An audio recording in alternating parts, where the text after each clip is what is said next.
So as I told you that geography is the study of Earth, and the Earth is made of two components. The Earth is made of mainly two components, and those two components are the nature, right? The first component is nature. The second component is human, right? Nature means, you can say, climate, right? Then landforms, right?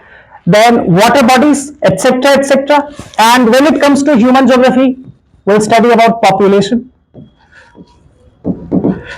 economy, settlements, and etc. Right?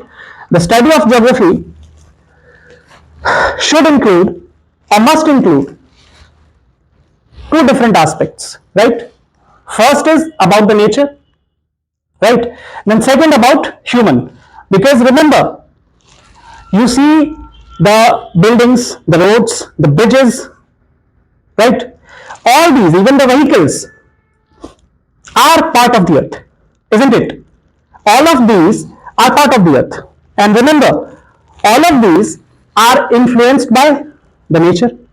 And the nature is also influenced by all of these, right? The buildings, the bridges, right?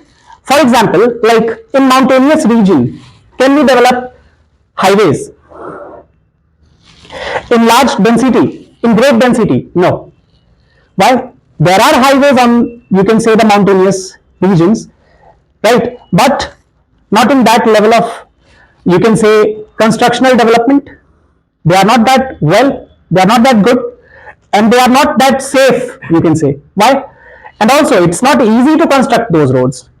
Even if you construct roads on the mountainous regions, it will be really difficult, challenging, isn't it? Why? Because of the terrain, the structure, the physiography. Similarly, so why? It means transportation is affected by what? The nature. Similarly, the constructional activities leads to deforestation, pollution, isn't it? So it means you can clearly see that both the nature and human influences each other. Both the earth and human beings influences each other. Okay, so to say that our study of geography is fully completed, we must focus on two different aspects. First is natural, second is human. The first one, we studied about the natural aspect of geography, the earth, in our 11th class, right? And from today, we start the study of class 12th, in which we'll study about the human aspect. And at the end of class 12th, we can say that our study of geography as an individual subject, is 100% complete, right?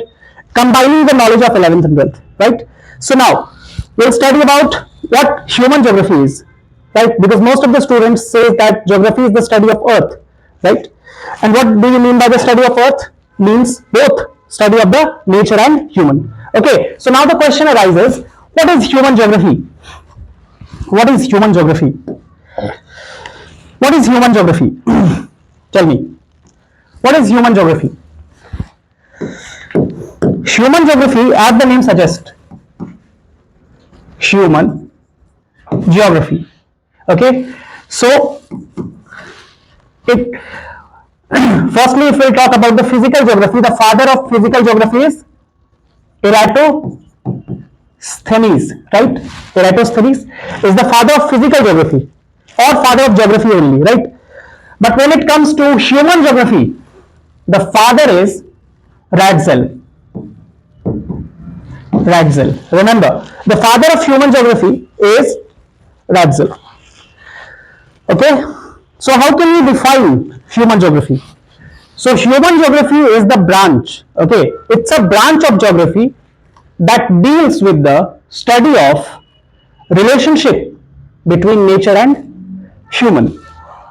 Is that clear? Human geography is the study of relationship between human and nature, and how they influence each other. Is that clear? Okay.